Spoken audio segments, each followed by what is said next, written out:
coffee shop to do your work with people disturbing you and look, all these people coming in and out. I don't understand that, guys. I don't understand this whole concept.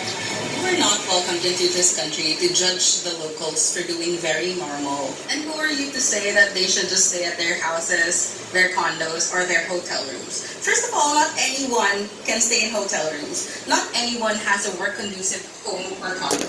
Just stay in your own freaking country, bro. Like, don't go here and talk crap about people who live here. Bro, we don't care about your matcha latte. Get it somewhere else. And I think may pagka-ignorante ng din itong si Dale Philip na to. Pero kasi may dalawang points dito.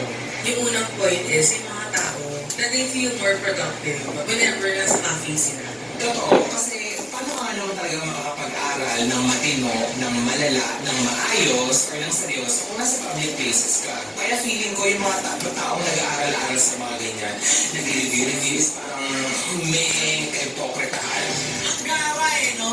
Pwede nyo i-check sa TikTok, yung mga na-offend, o gawa, iisa yung itsura, iisa yung aura, na parang anytime, pwede ka nilang bitawan ng facts.